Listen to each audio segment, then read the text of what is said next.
আর এই চিজ পুলটা এত বড় ছিল যে শেষই হতে চাইছিল না গাইস।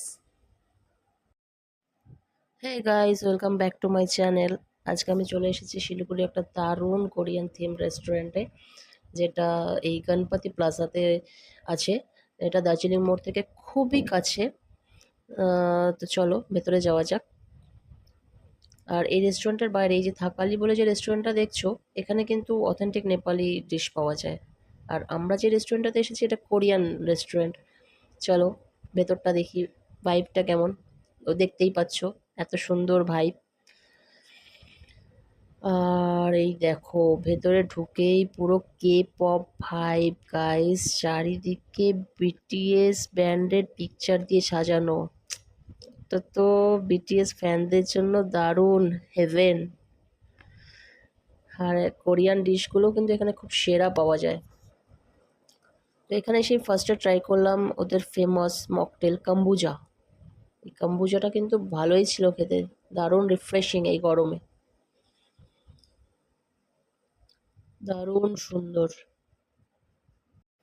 এরপরেই চলে এলো গাইস এই কমপ্লিমেন্টারি ডিশটা, যেটা ছিল কর্ন ডগ রোল। ঠিক আছে, এটা কমপ্লিমেন্টারি আর দারুণ খেতে। ভেতরে পুরো চিজ লোডেড থাকে। আরে গাইস, চিজটা শেষই হচ্ছে না। এত বড় চিজ পুল ছিল ভেতরে গাইস, এটা শেষই হচ্ছিল না আর খেতে অসাম লাগছিল, অসাম। এরপরই চলে আসলো আমাদের মেন অ্যাট্রাকশন, যার জন্য আমরা এসেছিলাম, এই সি ফুড প্ল্যাটারটা। আর বিশ্বাস করো গাইস, এতে কি নেই,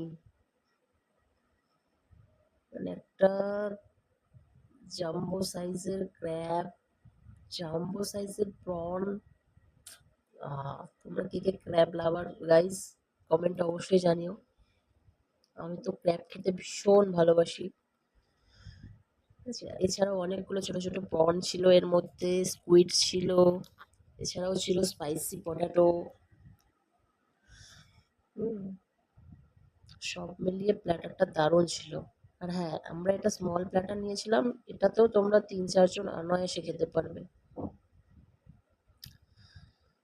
আর সাথে এরা রাইসটা কমপ্লিমেন্টারি দিয়ে দেয়। ওকে, চলো। আমি তো এরকম দাড়ি মোচওয়ালা আর একটা প্রন তুলে নিলাম, দারুণ লাগছিল প্রনগুলো খেতে। আর স্পাইসি কর্নটাও এখানে দারুণ ছিল।